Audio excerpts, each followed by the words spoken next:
Shavua Tov Umvorach, à l'approche de la fête de Purim, on va essayer de faire un résumé des halachot qu'on a besoin de connaître pour cette grande journée. Be'ezrat Hashem, alors on associera à cette vidéo donc d'autres cours dans lesquels on parle plus en détail sur chaque mitzvah. Alors, on a besoin de parler du jeûne de Esther, Ta'anit Esther, le Zecher Mahasit HaShekel, la lecture de la Megillah, Matanot Le'Evionim, Bishloach Manot, le festin de Purim, la Simha de Purim. Rabotai, il y a beaucoup de choses à connaître. Alors on va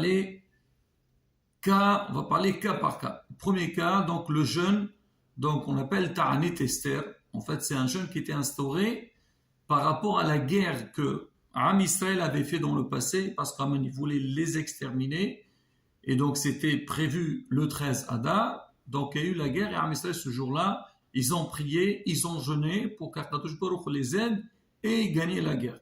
Nous, en souvenir de ce jeûne-là, alors les jeûnes qu'ils ont fait dans le passé, nous aussi on fait la même chose. Alors maintenant, ce jeûne, il concerne tout le monde. Shaharuch dit, Akol hayavim litanot, tout le monde doit jeûner. Ve'en les protzgader. Personne ne peut se permettre de dire non, moi je ne vais pas jeûner. Excepte les gens que leur état de santé ne leur permet pas.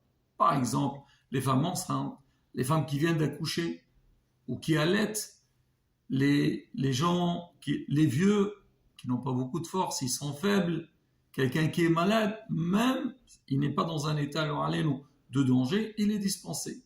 Pareil aussi pour un hatan et kala qui vient de se marier, s'ils sont encore dans la semaine de leur mariage, eux aussi ils sont dispensés de ce jeûne-là. Sinon, le reste ils sont obligés de jeûner, donc le jeûne il commence le lever du jour et il finit à la sortie des étoiles. Maintenant, vu qu'on ne va pas lire la Megillah, donc le soir, alors on dit on ne mange pas avant d'écouter la Megillah. Quelqu'un qui est faible, qui a besoin de manger quelque chose, ou celui qui ne va pas pouvoir écouter la Megillah juste à la sortie des étoiles, on lui permettra de prendre un petit café ou un petit gâteau, on dit moins que 54 grammes, le temps qu'il écoute la Megillah. Mais sinon, il ne faut pas perdre son temps, on écoute la Megillah, après on fait la fête.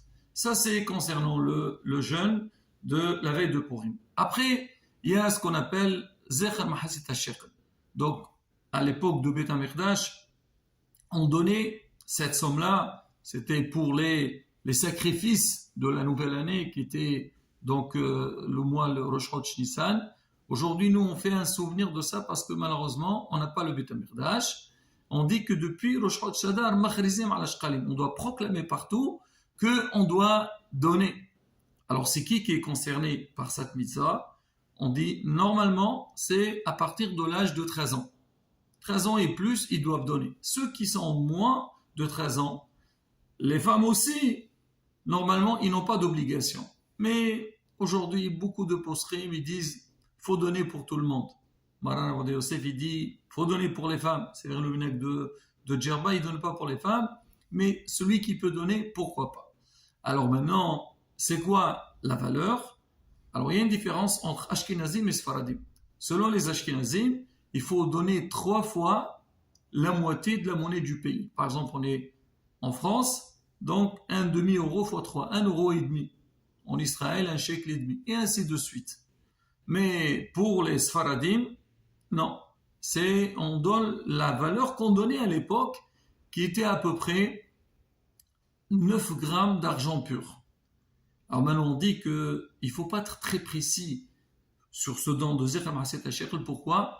Parce qu'en vérité, on fait un souvenir de ça. Il ne faut pas donner l'impression que c'était quelque chose comme à l'époque de Beth HaMikdash, mais c'est un souvenir. Donc on évalue plus ou moins et on donne. En général, on fait entre 9 grammes d'argent pur jusqu'à 10 grammes. Chaque, rabbin de communauté, alors il décidera la somme par rapport à ses fidèles. Ah, maintenant on dit que on vient de dire que c'est bien que tous les membres de la famille donnent cette mesure-là. Maintenant, si c'est difficile, dans une grande famille, tu vas demander, c'est à peu près aux environs 6,50 €, tu vas donner pour tout le monde, ça fait beaucoup, en dehors de tout. Donc les dépenses qu'on fait à Purim, alors on dit, au moins, à partir de 13 ans, on donne cette somme qui est 9 à 10 grammes d'argent pur. Les autres membres de la maison, alors si on veut, on donne une somme symbolique pour eux, comme on a dit, par exemple, 1,5 € ou même 1 euro, mais au moins pour montrer que donc, tout le monde participe à cette mitzvah. Alors l'argent qu'on reçoit pour Zera Mahaset HaShekel, alors en général on donne pour tout ce qui est lié avec la Torah. Sinon, certains, par exemple à Djerba, Mourana Perafon, il donnait ça pour les Qimha de Pesach, et la fête de Pesach qui arrive, on donne pour ceux qui sont en besoin. Pareil aussi, ici on voit où il y a vraiment un réel besoin et donc on met cet argent pour ça. Ça, c'est Zera Mahaset HaShekel. Maintenant, quand est-ce qu'on le donne? Alors, la majeure partie des communautés, ils donnent avant Minha, la veille de Purim. On dit, puisqu'il y a un jeûne, donc c'est bien à la fin du jeûne toujours de donner une somme. Et aussi, parce qu'on dit que la Gemara dit, Galou Yadou al-Fnif Mishiamar wa Ya'ola.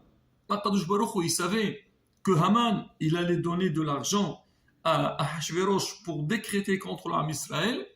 Alors qu'est-ce qu'il a fait? Hachem, il a dit, donnez-vous à Israël, donnez des shkalim, comme ça vos shkalim, ils vont écraser les shkalim que Haman il va donner à Hachvérosh, comme ça vous serez épargnés. Et c'est ce qui s'est passé.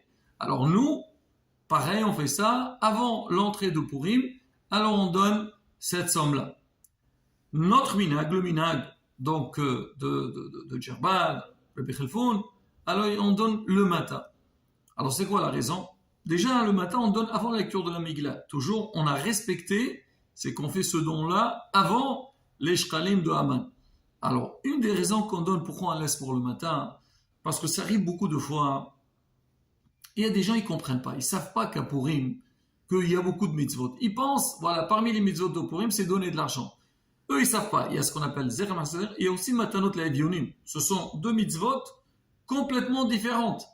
Et eux, ils pensent, quand ils ont donné pour Zera Mahaset HaShekel, ça y est, ils ont déjà tout donné, ils n'ont plus besoin de donner. Alors que, non, c'est vrai, ils étaient acquittés de Zera Mahaset HaShekel, mais n'ont pas été acquittés de Matanot La'evionim. Et Matanot La'evionim, il faut les donner le jour de Purim. Parce qu'on les donne aux nécessiteux pour qu'ils puissent faire la fête avec. Si on leur donne la veille, s'ils les ont dépensés, ils n'ont rien pour le jour de Purim. Alors on dit qu'est-ce qu'on fait? On laisse Zera Mahaset HaShekel et Matanot La'evionim, on les laisse pour le matin. Maintenant, l'autre mitzvah qu'on a, donc on va continuer. Matanot La'evionim, c'est marqué, chacun, il doit donner Matanot La'evionim. Au pluriel, ça veut dire à deux nécessiteux, chacun il lui donne une matana, chacun lui donne une somme d'argent, ou de l'argent ou de la nourriture. En règle générale, on donne de l'argent. Alors c'est quoi la valeur qu'on donne? C'est rapporté, on peut donner même une prouta, même une somme symbolique, je sais pas, 20 centimes, 50 centimes, pas la peine de quelque chose de très grand, pour chacun, pour deux personnes. Mais on dit, c'est quoi le but? Le but, c'est pour qu'il puisse faire la fête avec. Qu'est-ce qu'il va faire avec 20 centimes? Avec ça. Alors on dit, on lui donne la valeur de chaque nécessiteux, 170 grammes de pain. Même ça, la bouteille. Qu'est-ce qu'il peut faire sans dire? C'est vrai qu'il va recevoir de beaucoup de personnes, mais on dit l'idéal, si c'est possible, c'est qu'on donne à chaque nécessiteux la valeur d'un repas. Par exemple, pour qu'il puisse acheter, je sais pas, un sandwich pour que vraiment il se rassasie le jour de Purim. C'est pour ça en général, à la synagogue, on dit aux gens, on leur donne ces mesures, mais si c'est possible, chacun il donne 2 fois 10 €. Comme ça, Bezat Hashem, déjà on réjouit les nécessiteux, et aussi, nous aussi, on sent qu'on a fait quelque chose. C'est rapporté, c'est qu'on dit, c'est vrai qu'il y a beaucoup de mitzvot à Purim, mais la mitzvah la plus forte, le jour de Purim, c'est réjouir les nécessiteux. On essaye, Bezat Hashem, de faire une belle sa'ouda qui a la simha, mais lui, le pauvre, surtout, il voit tout le monde. Alors tout le monde voit, la Gemara dit, les yeux des pauvres, ils attendent le jour de Purim parce qu'ils vont recevoir l'argent. Il vient, qu'est-ce qu'il reçoit? Des petites pièces. Qu'est-ce qu'il fait avec ça? Non, lui, réjouis-le. Encore une fois, chacun il donne par rapport à ses moyens.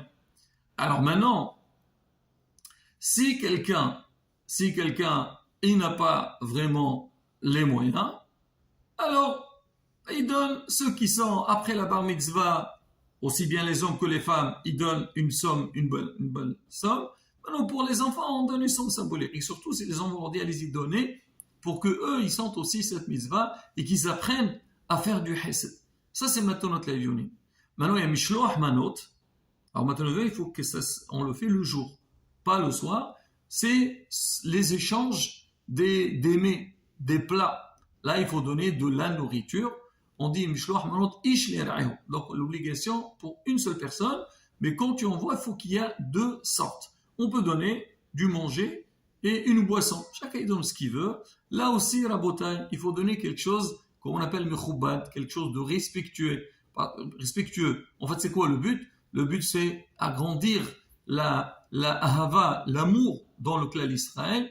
Et quand tu vas envoyer quelqu'un, envoie-lui quelque chose, comme on dit, il a une certaine simha où il sent que tu l'as respecté. Ça, c'est Mishloach Manot. Maintenant, on a aussi la lecture de la Megillah. Lecture de la Megillah, on est obligé de la faire le soir et le jour. Là, la beauté aussi, il y a beaucoup de règles. On va dire le strict minimum. Donc, on a dit le soir et la journée. Alors, bien sûr, celui qui va lire, il faut qu'il lise dans une Megillah qui est cachère. Mais il doit faire très attention que le public, il écoute depuis le début jusqu'à la fin. Donc, quand tu vas lire Monsieur le Hazan, sois clair dans ta lecture, n'avale pas les mots. Et le public doit faire très attention de ne pas parler, de ne pas faire du bruit. Parce que si on rate même un mot de la Megillah, on a tout raté. Il faut écouter à nouveau. Et là, donc, il faut informer les parents qui viennent avec leurs enfants. C'est vrai, c'est la fête. Et encore une fois, on a dit il faut que les enfants sentent la fête de Purim. Mais là, il faut faire très attention. Si on va amener les enfants à la synagogue, ils vont faire du bruit, ils vont déranger, à la fin, on n'a rien gagné. Et surtout quand je parle des mamans qui viennent, c'est vrai, parce que des fois, à la maison, ils n'ont personne pour leur lire. Alors comment on va faire? Elle dit, je vais à la synagogue. Mais si elle va venir avec son bébé et il va pleurer, faire des problèmes, elle, c'est sûr qu'elle n'est pas acquittée parce qu'elle n'a pas la tête pour suivre et ça dérange les autres et personne n'a été acquitté de cette mitzvah-là. Baruch Hashem, on fait beaucoup de lectures donc tout le long de la journée. Si on sait que c'est difficile, ben, il vaut mieux ne pas venir à la synagogue et s'organiser de manière soit écouter à la maison ou écouter dans une synagogue plus tard quand le mari rentre à la maison. Donc la femme, elle va écouter, comme ça, tout le monde est content et tout le monde a suivi. Il y a des brachot à faire avant la lecture. Le soir, on fait 3 brachot. Avant la lecture, une bracha à la fin. Le matin, on fait que 2 brachot. Brachat Shehian, on ne la répète pas le matin. Pour les femmes, alors, beaucoup de décisionnaires ils disent, on leur fait la bracha aussi parce qu'ils étaient présents. Déjà, elles sont obligées d'écouter, mais au niveau de la bracha, alors beaucoup ils disent qu'il faut leur faire les brachot. Nous, notre minag, on ne fait pas la bracha pour les femmes. Il y a des raisons rabotailles, mais voilà, c'est pour dire c'est quoi la mitzvah. À part, maintenant la mitzvah, une des grandes mitzvot, c'est le mishté de Purim. Alors déjà, on dit le mishté, il faut le faire une fois qu'on a fait toutes les mitzvot de la journée. On a écouté la Megillah, on a fait Mishloach Manot, Matanot Levionim, bien sûr, on a donné Zerem Haset Hashem.